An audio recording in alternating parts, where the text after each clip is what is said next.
Hey, and here we are once again. I was enjoying the intro there, aside from the excellent music that you composed and performed, to the remembrance of what it was like to wear suits. I was going through my closet the other day and wondering, what are these things? Blazers, ties, suits, things that match top and bottom? I don't.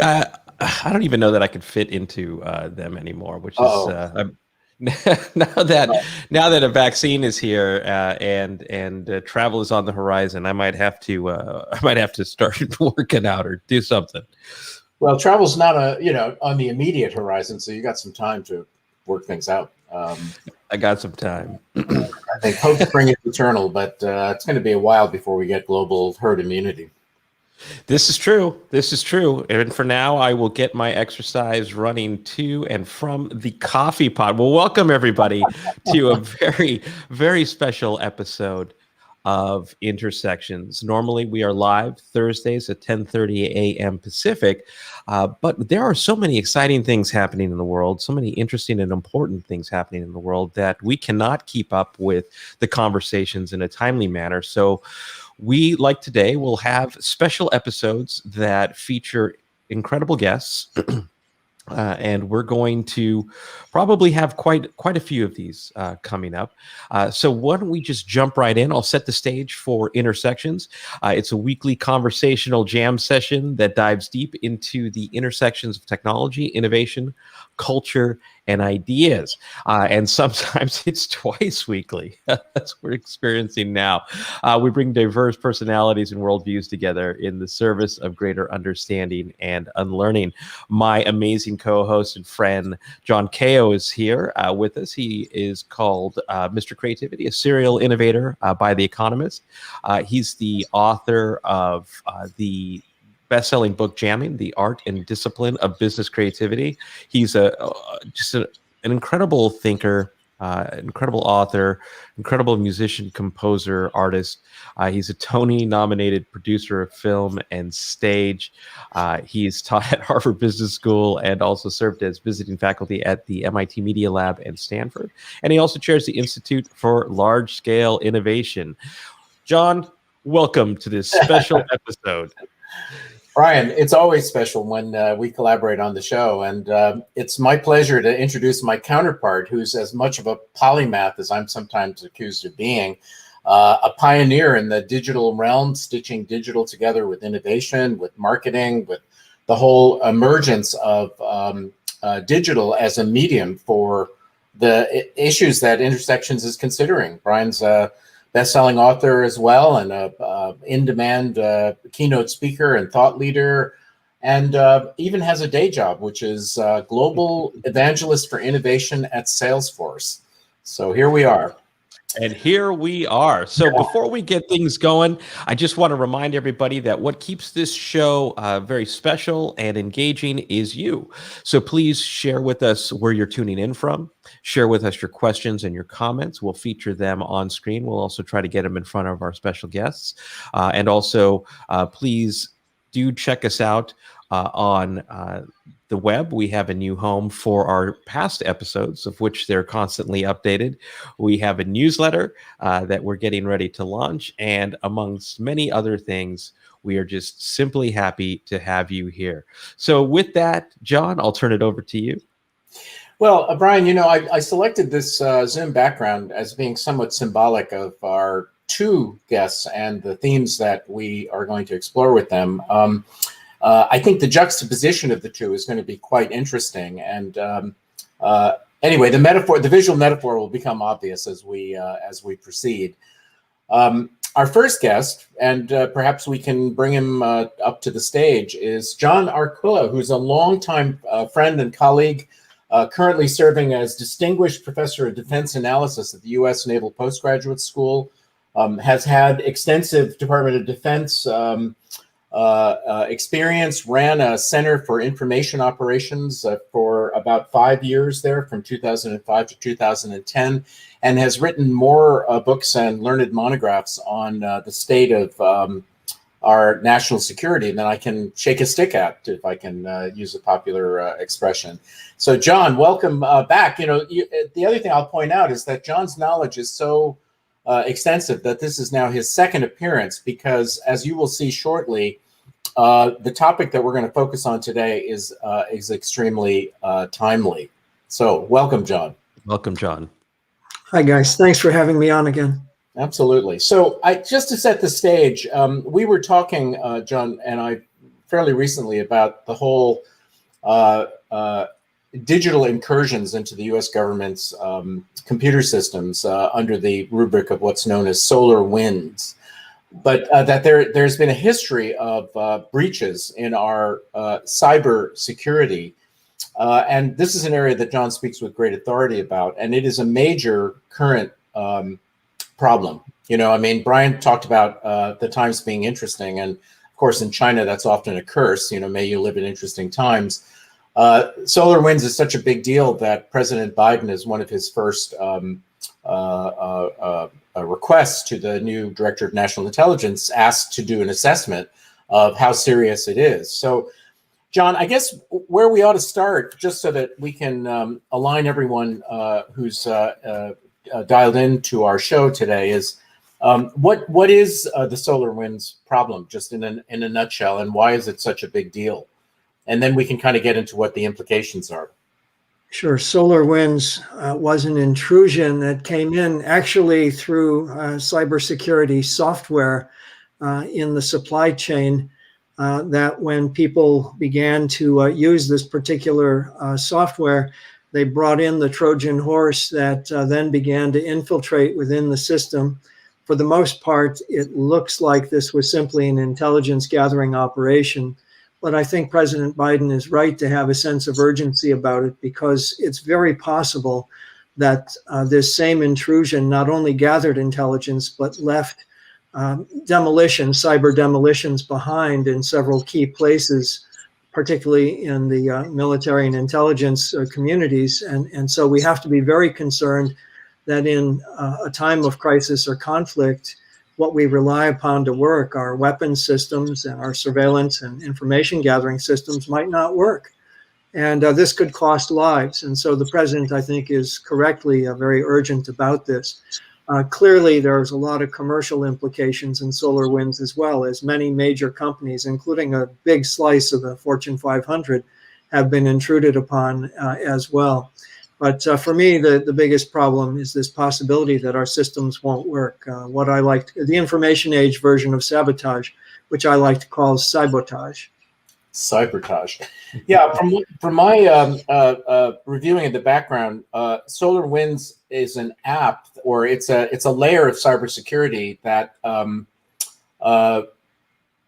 has been embedded in some 300,000 clients of the company in question. So this is not a minor, rifle shot here and there kind of thing. 300,000 systems in both the public and private sector is a huge deal. And as our cybersecurity apparatus in government grapples with this, they're also the ones that are affected. I mean, it goes to the FBI and to the cybersecurity community and so forth and so on. And my understanding also is that this is just the latest in a whole series of incursions. This is not the first time, right? Yeah, this has been going on for over 20 years, which makes it absolutely inexcusable that we have allowed such occurrences. Over 22 years ago, couple of teenagers up in Northern California, a Canadian kid and an young Israeli hacker got into defense systems and absconded with enough sensitive information that if you'd printed it out, you would have had a paper pile that would have been taller than the Washington Monument. So this is, around the same time, it took roughly 3 years to detect what we think was a Russian set of intrusions into sensitive systems. And after that, it took years to discover what appears to be a Chinese intrusion. The Russian one was called Moonlight Maze. We love our code names. And the Chinese one we feel was called Titan Rain. And so we've been looking at major intrusions of this sort for decades, and yet still are operating with regard to cybersecurity in the very same way, with a heavy reliance upon antiviral software and firewalls. And frankly, we need to move away from that. We have to use your term, we have to be innovative. And I think there are just a couple of simple solutions. One is that we should be using encryption, very strong encryption, far, far more than we do. Right now, we have kind of a hard crust around sensitive information, both military and commercial. But once you pierce that crust, it's like the candy bar with the soft, chewy inside, and you can't allow that. You need to use strong encryption to make it harder for them to bite down on those bites, if you will. The other thing is to remember that if your data is sitting somewhere, data at rest are data at risk. It's going to get got. It's as simple as that. So we have to be using more cloud computing, use the fog, which is sort of edge computing devices and routers. There are places to hide things and to keep moving them around. And we haven't been doing that. And that's just one set of possible innovations.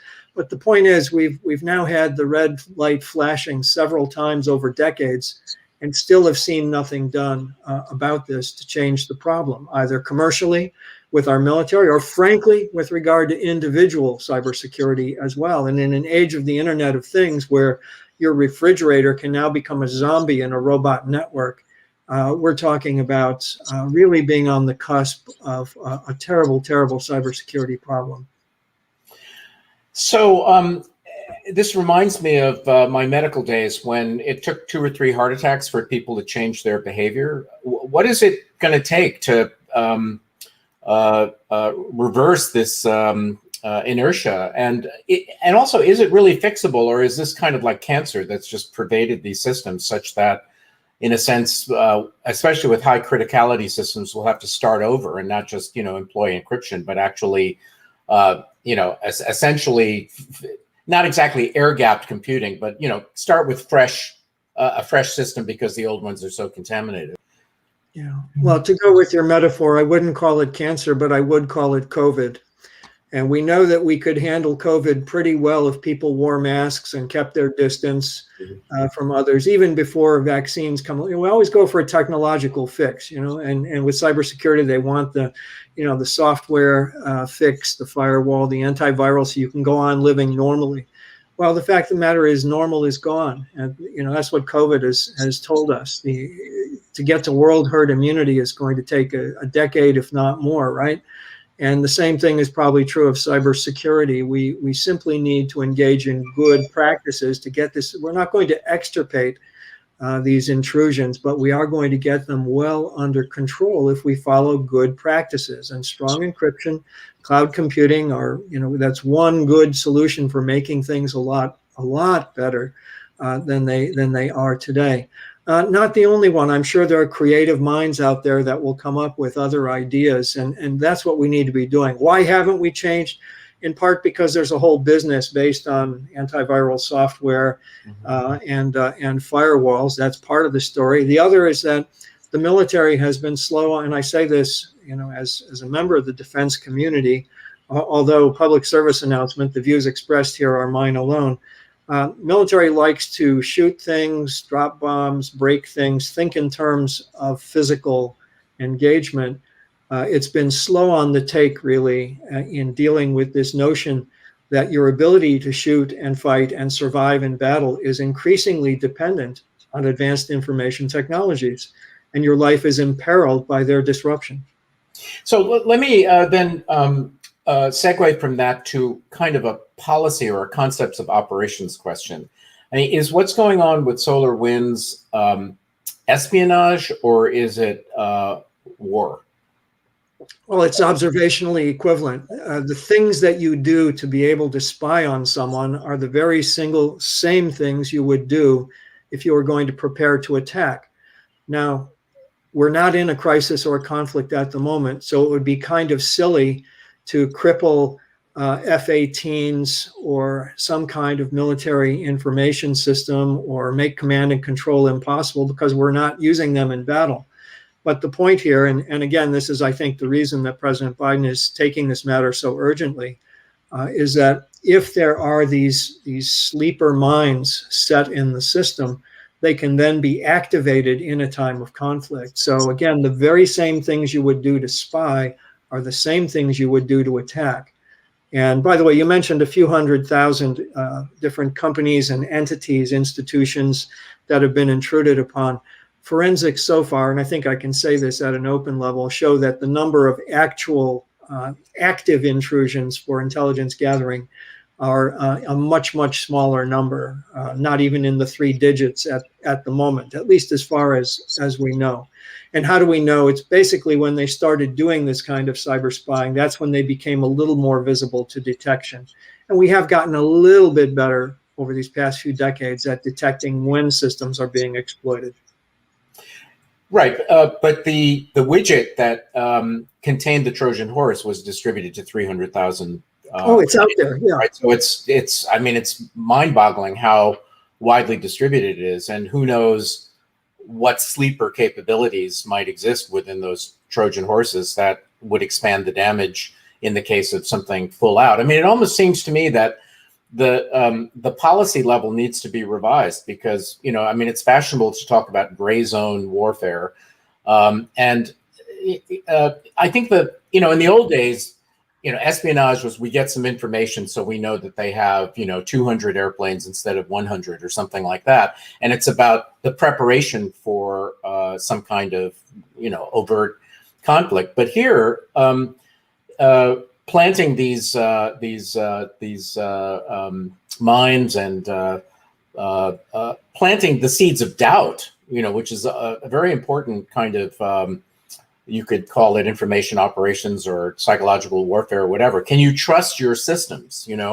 I've just been looking at the Jim Stavridis' new book in Galleys, which is called 2034, and it begins with an F-35 pilot losing control of his plane, because it's been taken over by some rogue state. This is not confidential stuff. This is being published by Penguin Press, So you don't need a hyperactive imagination to think that this is something different from the old nomenclature, and it requires a different kind of policy response, right? I mean, if we do know that this is a Russian act of aggression, what is the response?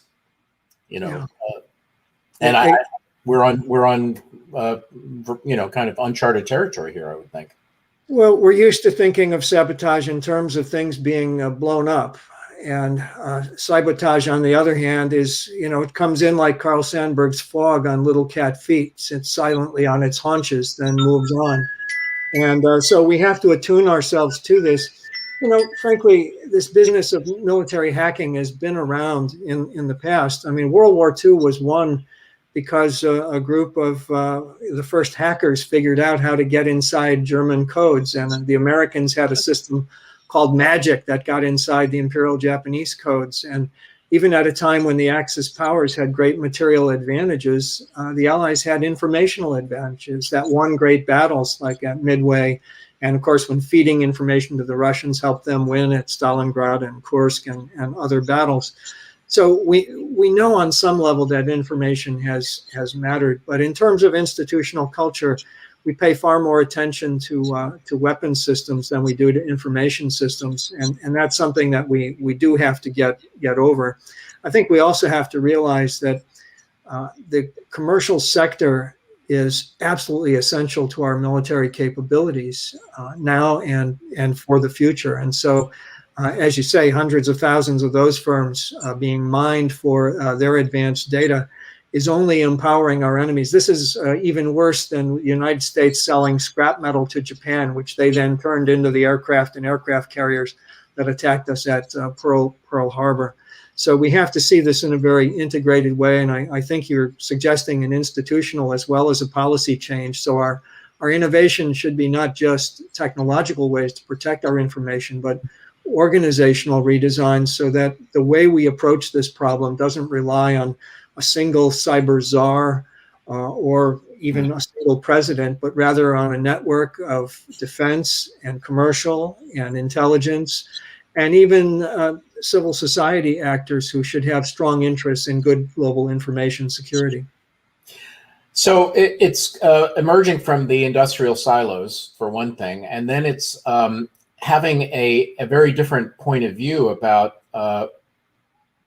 what essentially warfare is all about, because you're describing an industrial era in which it's about tangible things, it's about things you can count and touch, and you can measure the kinetic effects of weapons. And that cyber is so ethereal that, you have to use intuition to kind of connect the dots and sort of imagine what could go wrong. And therefore, up until now, you seem to be implying that it's had a somewhat different level of priority, because it's much easier to focus on things that go boom as opposed to things that, operate in the cloud. But that is a fundamental misunderstanding, I think, of the power of the digital domain. Absolutely, John. And, it's only ethereal until, as Admiral Stavridis points out, your F-35 doesn't work anymore. While it's in the air. Yeah, while it's in flight. And of course, that same kind of attack would ground those. If you want to send more out, it's going to ground your ability to send them out and to surge your own forces. So we are talking about advanced information technologies that greatly empower a modern military, but also make it tremendously vulnerable to the disruption of those systems. I noticed a comment from one of the viewers, or a question about the extent to which financial services firms and institutions might be penetrated. And from my perspective, again, as a defense person, it looks to me like the financial services sector is among the very best protected that we have. And so I think that, we should not be in a panic about that. They, in fact, are great exemplars of the use of cloud computing and very strong encryption, and maybe should be one of those industries that we follow. Captain Bailey's also asking a great question about, do we have legal authorities to deal with the threat? And I think the authorities are there today. If we're talking about Title 10 and Title 50, not to go down a rabbit hole, we have the legal authorities to do the things that are necessary. What we don't have is the kind of cooperative environment. A lot of private industry is very leery of working with the government, the intelligence, or the defense sectors in improving their security or even reporting incidents. And so there is a kind of social barrier that we have to get above. The legal and technological entries to barriers to entry are fairly low, but the social barriers remain quite high, and that's something we really need to get at if we're going to build this good cybersecurity network. And it points to a different mode of collaboration. I think the idea that somehow the defense establishment is smart enough to have all the answers and, have all the internal development capabilities and just kind of selectively pluck a few ideas from the private sector is giving way to a much more ecosystem requirement, which is, JP Morgan Chase probably has, they supposedly spend 2/3 of $1 billion a year on security. So they must be smart about something, right? And having the right level of exchange, I think, becomes really important. So with that, over to you, Brian. This is obviously a huge and rich territory. I was just thinking that I could be content listening and learning to this conversation, because it's incredible. John, thank you as always. My heart's racing as I listen to you talk.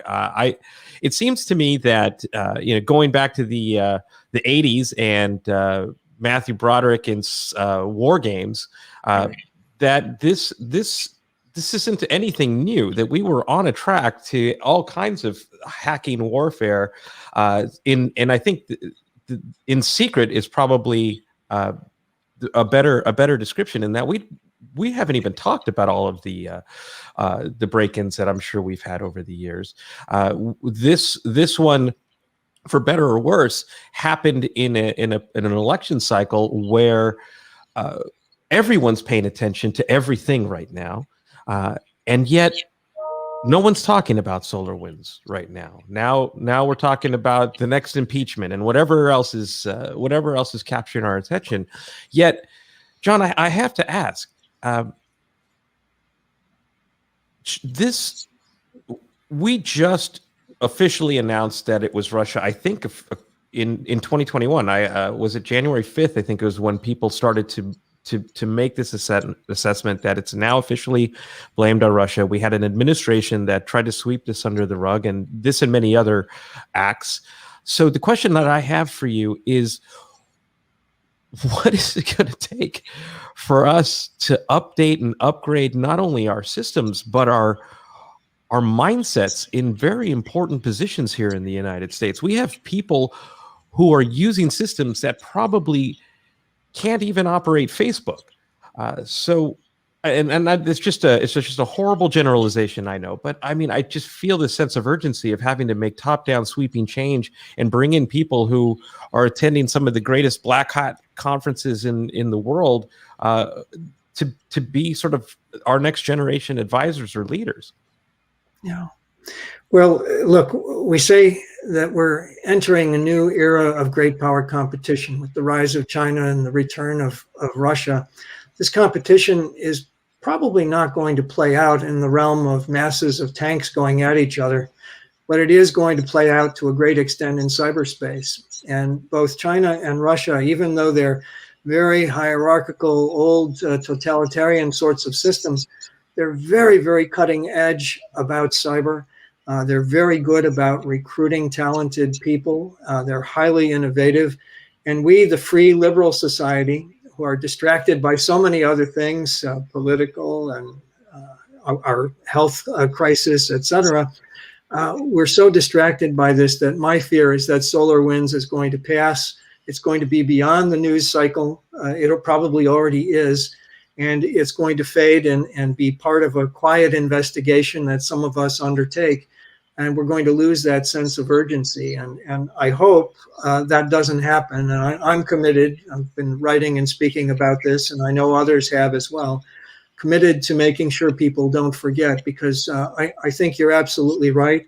You only get so many chances to fix things. And we've spent, since the Morris worm in 1988, right? And Matthew Broderick as well. And then these other incidents I've spoken to. There is no excuse for complacency at this point. It is a problem for society and security, and one that if we do not address, we are going to see failure commercially, strategically, at absolutely ruinous cost to our country. Yeah, I don't want to take your whole day, because I could, and I would love KO if we could have him back again. In fact, we should explore this as a co-authored piece. This is that important. So, John, let me ask you something. If Joe Biden was watching this right now, and you had his undivided attention, what is it that he should absolutely prioritize that we're not hearing enough about now? He's very good about telling everybody to mask up for the next 100 days. I think he should begin the discourse on changing our cybersecurity paradigm. He should say, as he likes to say, look, folks, cybersecurity as we've been doing it doesn't work. We've got to find a new way, and I'm going to pull together the best minds to figure that out. Maybe some of it has to do with more strong encryption, maybe some with cloud computing, but there are different ways, and we had the clear signals over many, many years to get this right, and we can't afford to keep getting it wrong. Yes. There's also a diplomacy aspect to this about setting new rules of engagement, right? I mean, now that we're adopting a more global posture again and not looking inward as much,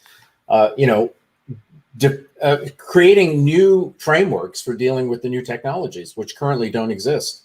Just that whole gray zone of espionage versus, warfare type aggression needs to be clarified in terms of what our expectations of other people and good behavior should be.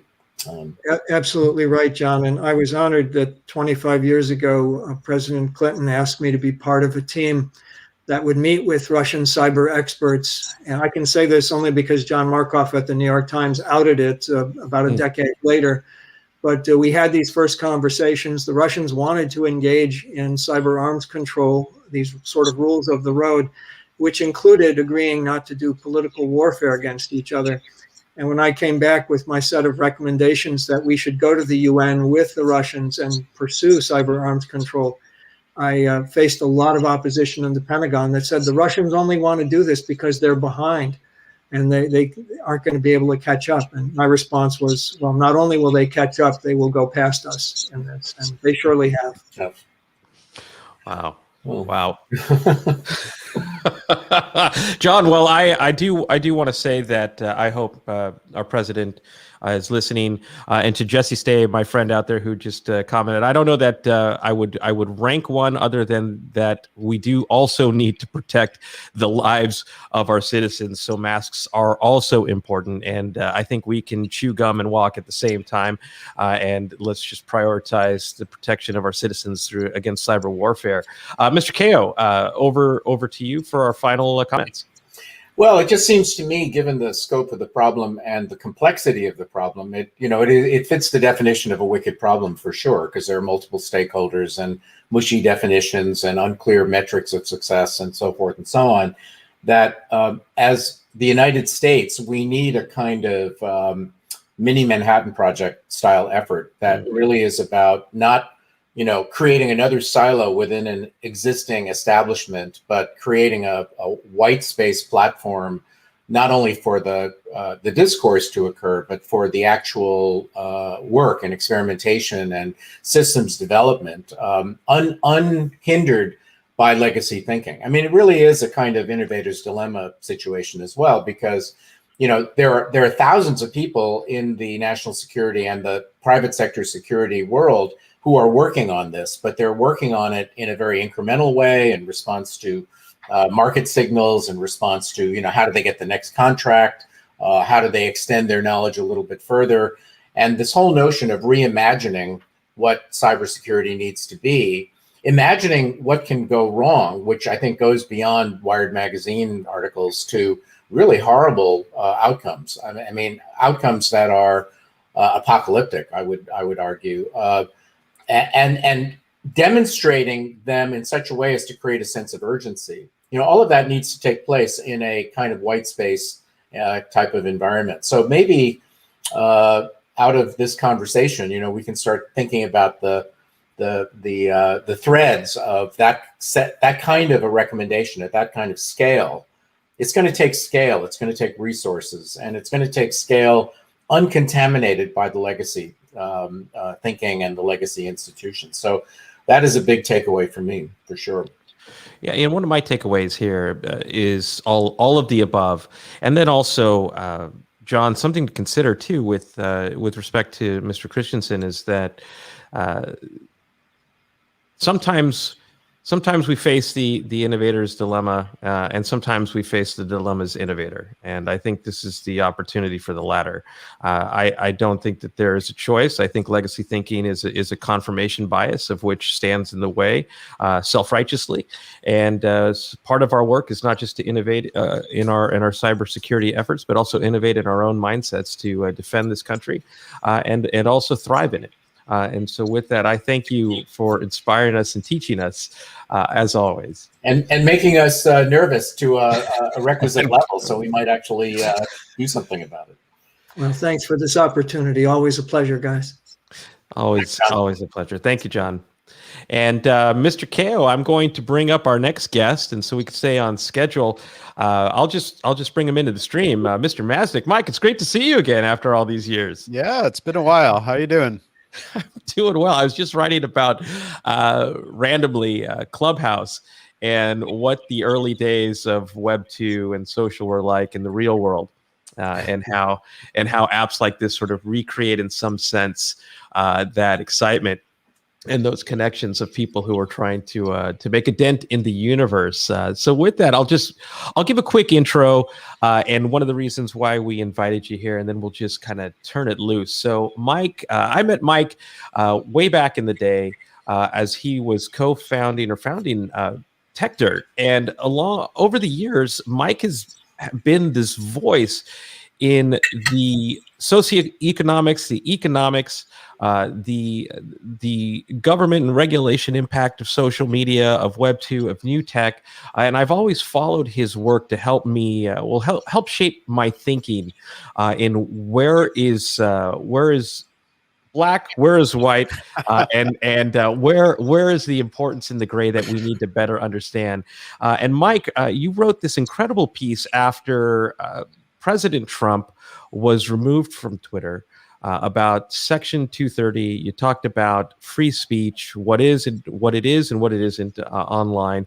And man, it just made me not only think, but it was very clear, and also something I wish more and more politicians actually read and embraced, so that we could have greater debate and progressive debate on the subject. So with that, Mike, welcome, and maybe share a couple of words of what you're working on now, and we'll jump right into the conversation.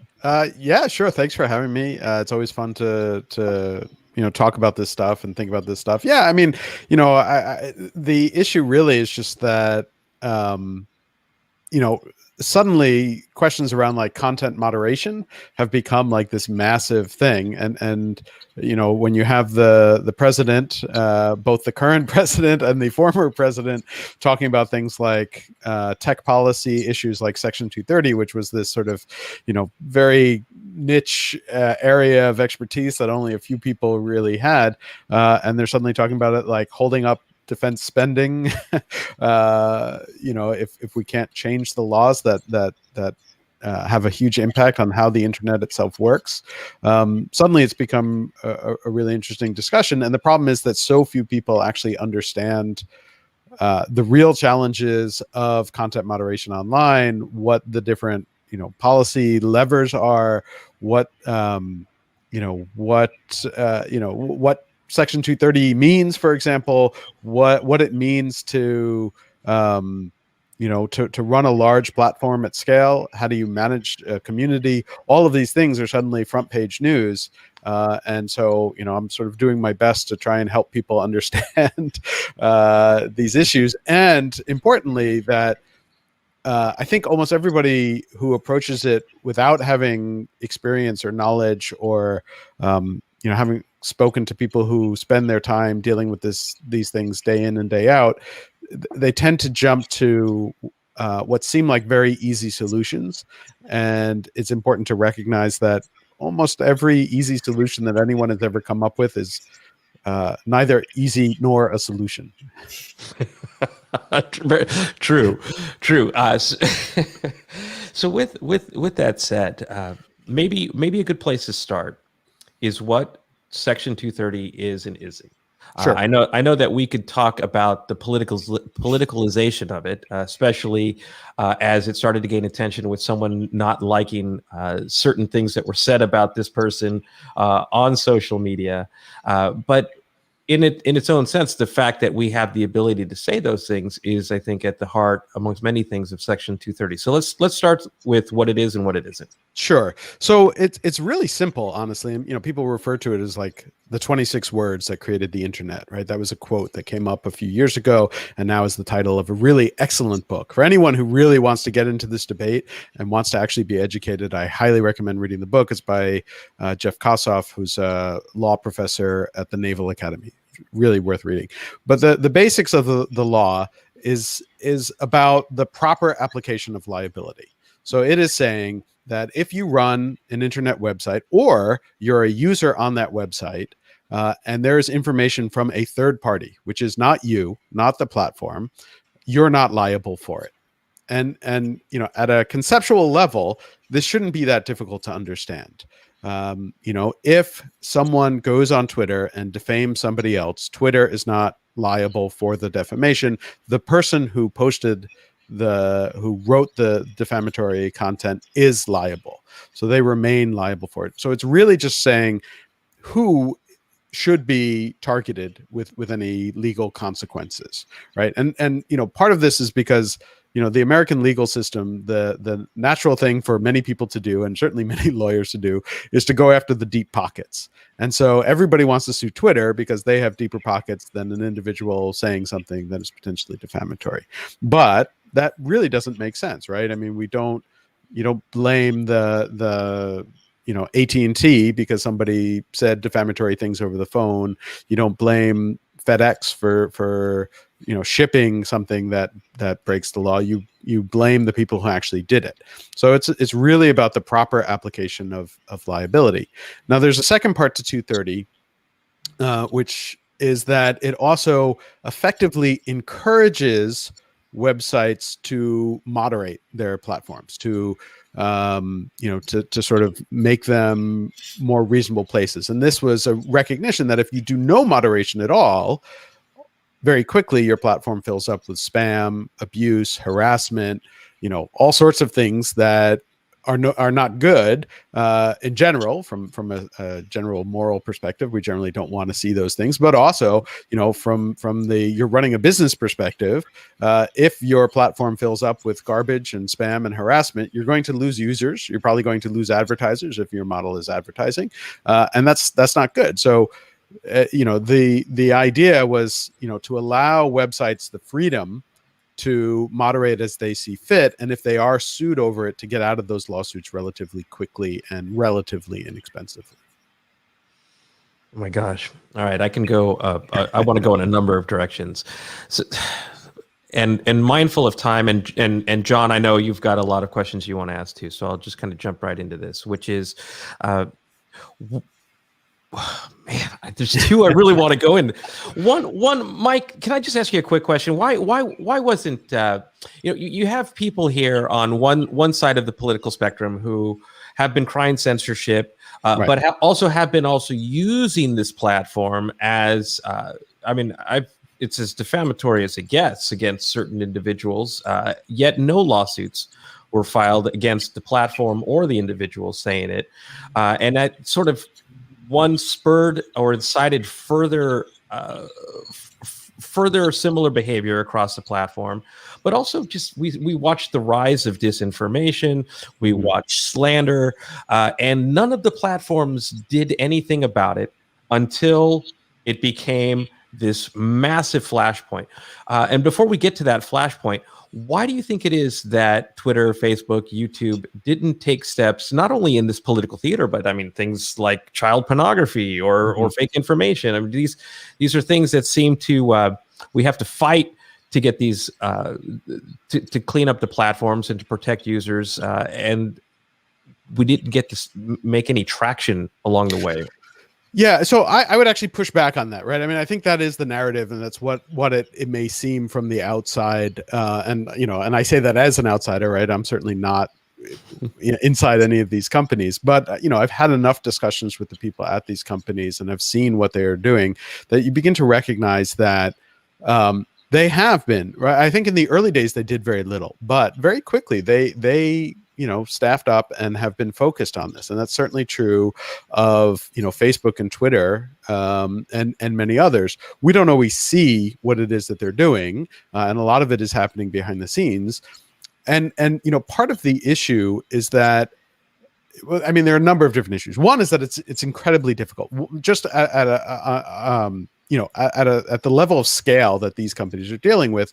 Someone once said to me, basically, if you're Facebook, you have to make, 500 million decisions every day on this stuff. And then the next day, 500 million more. And the next day, 500 million more. The sheer scale of it is beyond what any of us can comprehend. Like there's no way to lay that out and think of the scale of having to make that many decisions. And then you recognize a few things. One is that a lot of these decisions people think are really black and white, and this is obviously this or this is obviously that, and they're not. And so that creates, a problem, because you have this huge gray area. And so just as an example, I'm like, which way do I go on this? We ran this thing at an event, a content moderator conference a few years ago. We ran a game for all of the attendees where we showed them 8 different case studies, and we made them vote on their phones. What would you do? Would you keep this up? Would you keep this down? And this was an audience of experts. It was a content moderation conference, and we couldn't get them to agree on anything. On all 8 of the case studies we did, we had 4 different choices: leave this content up, take this content down, put a content warning on it so it stays up, but there's some sort of warning, or punt this to a supervisor. Basically, I have no idea. And so it has to go to a higher level. And on every single case study that we did, we had at least someone in the audience pick each of those 4 different options. There was no agreement. You could make an argument for any one of these things. Now, do that at scale where you have millions, hundreds of millions, billions of this exercise every day, and you're not asking content moderation experts to do it. You're often asking low-paid contract workers from around the globe to also take into account wider context, different cultural issues, a whole bunch of different things. So, mistakes are going to be made. First of all, just because that's the nature of this thing. Mm-hmm. Also, people have different perspectives on these things and people are going to disagree. And so what you might think, well, obviously they should have taken this down. Somebody else can make a very compelling argument for why you shouldn't have. And you're giving people generally, 20 seconds to make that decision. And so you have all of these things that conspire to say, if you want to go onto any of these platforms and find mistakes that they should have taken this down, or things that they took down that they should have left up, you're going to find them, and you're going to find tons of them. But that ignores the fact, how many they actually do get right, and confuses the sheer scale of it. So I don't think it's necessarily true that they haven't done anything. I think that you can make the case that they haven't done a good job of these things and that they've changed their ways of dealing with it. But I've been saying for a while now, a lot of people say, well, okay, we recognize content moderation is hard, but I think that's the wrong framing too. Content moderation at scale, especially, is impossible. It is impossible to do well. There are going to be problems. There are going to be mistakes. There are going to be errors. There are going to be things that you disagree with. And if you recognize that, then you can begin to look at these policies and say, well, here's how we might want to tweak them, rather than saying how could they have left this up? Because I think that's sort of an unfair way of framing it. Yeah, and John, this is going to be my last question. Then I'll pass it over to you. And by the way, John, you've been saying this for a long time. The idea of 2 versus 3 guests, seems to be allows for greater depth in these conversations. So, Mike, this one I'm sure will be controversial as well. But also, I want to go back just a step. Yeah. To send a shout out to companies like 2Hat, who have been training AI and looking for ways to find very, very black and white types of conversations and posts that can help the human moderators scale. So shout out to them and that work that they're doing, because a lot of that work has been focused on child pornography and user safety. And now let's come to President Trump and what really blew up this conversation. I know that this is not a black and white conversation, and that there are factors that we need experts like you to talk about. For example, terms of service, freedom of speech, censorship. One of the things that I was looking into were, I think it's the 8 instances that the Supreme Court recognizes in which real world freedom of speech can be scrutinized. And 2 of them are fighting words and incitement. And so I'd like to just set the stage for you to share your view on whether this was censorship or whether this is taking away freedom of speech. Yeah, sure. So, and I think it's important that, a lot of the discussion is focused on Section 230 and ignored the First Amendment, which underpins all of this, right? And in fact, what's really funny is how often there have been, especially newspaper editorials, that blame Section 230 for things that are really First Amendment issues. And in fact, the funniest one and the most disappointing one in a lot of ways was the New York Times had a front page business section article that in huge letters, the headline was the law that makes hate speech, that causes hate speech online, and was all about Section 230. And that's wrong, because it's the First Amendment. The First Amendment, whether we like it or not, protects hate speech. And so they had to post a correction online as basically the entire basis of this article is wrong. It's actually the First Amendment and not Section 230.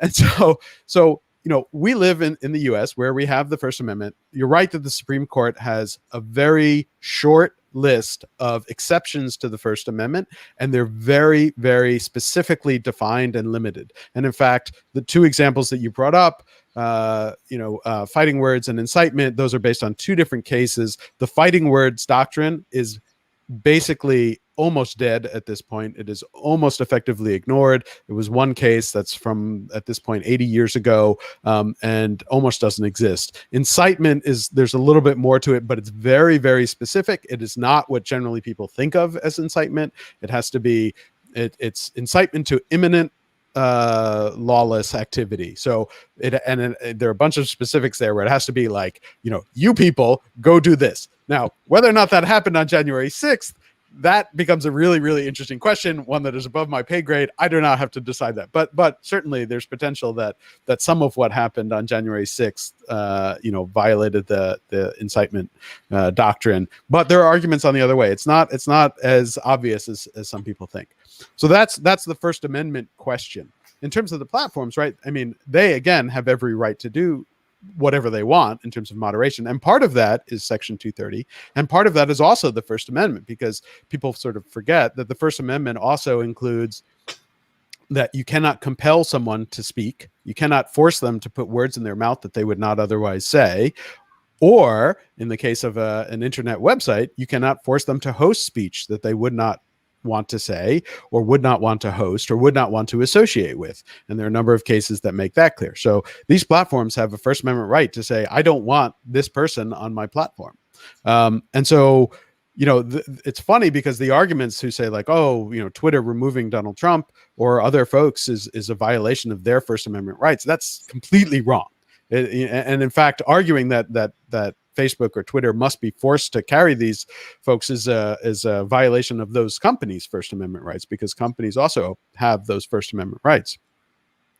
The bigger question then is like, is this censorship, right? And so, the argument that I made in my article about Trump in particular is that it's not, right? It is content moderation. Donald Trump, if he wants to get attention, if he wants to go out and say whatever he wants, it will be on, pretty much any news channel. People will repost it on Twitter. He is not being censored. He has every avenue outside of these platforms directly to make whatever argument he wants to make. It's a form of editorial discretion, in the same sense that, the New York Times will not publish any nonsense that I come up with. If I have some crazy idea and I say the New York Times has to publish it, they can choose not to, and that's their right, and they're free to do that. In the same sense that Twitter can say, we don't want this person on our platform. We don't want the what we believe could potentially incite more violence, and therefore we are going to take him down. Now, again, that's a huge gray area there in terms of the decision of whether or not that is worth it. And every one of these has trade-offs, and you can argue that maybe the trade-offs lean one way or the other, but that's a judgment call that every individual, every company has to make themselves. And I think that certainly in this case, given the context of everything that happened on January 6th, it was totally defensible by Twitter. But there were also defensible arguments on the other side. And at least my understanding and what's been reported since is that, Twitter executives had a big debate on this, and not all of them agreed. And some of them certainly thought that they should leave Trump's account up, and many others felt that they should take it down. And eventually the take it down side won out. Wow. All right, Mr. Kao, over to you. So I wanted to go meta a little bit on this conversation. Michio Kakutani, who's I guess a social critic, you could say, wrote a book a while back with the pungent title, The Death of Truth. Uh-huh. Is truth dead? I don't think so, right? It's challenging, and we live in a challenging time for truth, but there are a couple things there that I think are important too. And one of that is that, and this is another thing that people don't understand about the First Amendment. The First Amendment protects lies. And that's tough to deal with in some ways, but also important, because there are lots of cases where lies should be protected. And I know, like, some people react viscerally to that and say, like, no, you should never protect lies. But, like, how do you define a lie in a objective sense, right? Well, Trump won the election. Would be so yes, right. But there are people who actually believe that. If you believe it, is it a lie? Well, that gets to your notion of editorial discretion, which to my ears means you can say whatever you want, and which to my mind then leads to this notion that truth has become relative, and when truth is relative, it's no longer truth, and that the technology that we have now enables that, because we no longer have universal arbiters of truth. We no longer have trust, and you don't have Walter Cronkite closing out the news where we all gather around the same campfire and agree, which means we don't have the ability to mobilize national purpose around great causes like World War II or the moonshot or whatever, which means that fragmentation is like a natural outcome and corollary of everything that we've been talking about. Yeah, and I mean, I think that's partially true, but that also leaves out a lot too. So I think you're right that like now we have all of these different viewpoints and you have all these different silos and you have sort of a fractured thing, and trust has certainly broken down. I think all of that is accurate. But I also would push back slightly on the idea that when we had this world with the Walter Cronkites out there and everyone listened to him, that was as good as some people seem to think it was, because you had a very limited view. And it was, that truth that we believed in, that view that we believed in, was the truth that was decided by Walter Cronkite and a series of generally white men who made the determination of what was the news and what was truth. And that left out an awful lot. And that hid an awful lot. And there were a lot of societal problems that didn't get coverage and didn't get attention. And certainly things around like civil liberties and civil rights and racism that were sort of covered up during those periods of time, that now people are actually able to get out there and to speak out and to make news and to point out that misogynistic behavior is not okay, and that racism is not okay, and bigotry and all of these things that were sort of seen as okay back then. But now people can speak out about it. And I think that's really important as well. And so you're right. But also when you have that world where you just have one or two trusted sources, you also have to pay attention to then what doesn't get covered, what doesn't get attention, what gets left out of the conversation as well. Well, so what this means is that you're putting a lot of the onus on people who are informed enough to have an opinion, and also people who have been encouraged to develop what educators would call critical thinking skills. Yeah. And those do not reside in every citizen of the United States. Sorry to say. So, given that we just have a couple more minutes, I'm curious, if planting the seeds of a better democracy starts by educating young people who will exercise critical thinking and be able to differentiate, propagandistic truth and Russian disinformation from, accurate information. What would you wish people would be learning under the rubric of critical thinking and citizenship, really?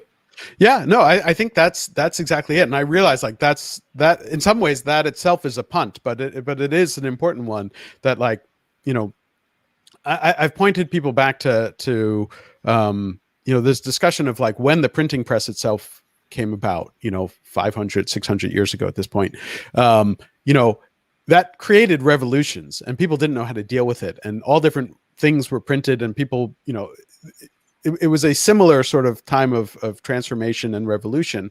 And people talk about before the printing press and after the printing press, and they sort of somewhat ignore the 60 to 80 year period of just, tumultuous craziness that came about when you had a printing press. And now, with the internet, this is not just the printing press. This is a printing press in everybody's hand or pocket, yeah. Whereas the printing press before was still somewhat limited. So we're going through this crazy revolution, and society has to catch up. And so I think you're right that one element of it, and an important element of it, is that, people need to have better literacy, right? So media literacy, information literacy, just critical thinking on all of these things. And I think that has to start in early education periods. In elementary school, we should be teaching kids this stuff, and it should go on throughout. People have to learn to think critically.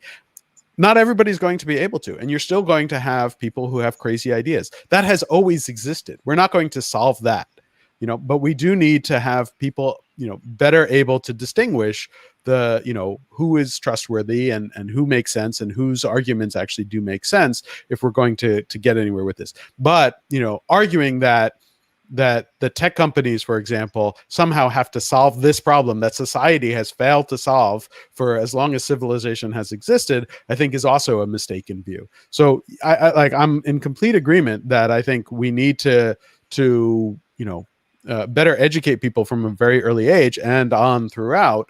But, we also have to recognize that these are larger societal issues, and we have to look for ways for, as best we can for society to deal with them.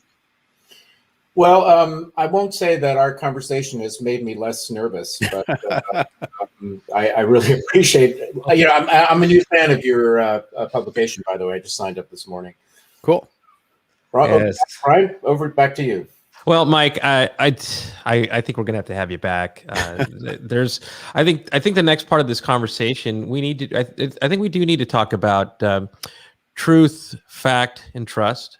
I do think that we also have to really define literacy, because one could argue in the context of the conversation we just had, in some people's mind, they are critical thinking. That Q is exposing the truth that the others are denying or not looking at. And so there's a lot of conversation that I think we should have forward, and what real literacy looks like, the importance of fact, the importance of trust, and what trust looks like at scale, and also the fact that the internet, social media, none of this stuff came with an instruction manual, and parents and teachers and government leaders, they're under-equipped and definitely not fully literate themselves in all of these things. So, Mike, thank you very much. I feel all the smarter and all the more worried after this after this conversation.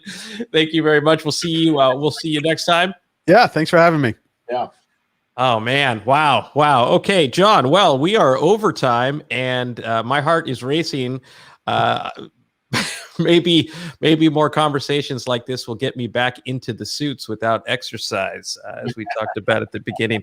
John, I always appreciate your line of questioning. You have a fascinating brain, and it's one of the reasons why I love doing the show with you. So thank you, John.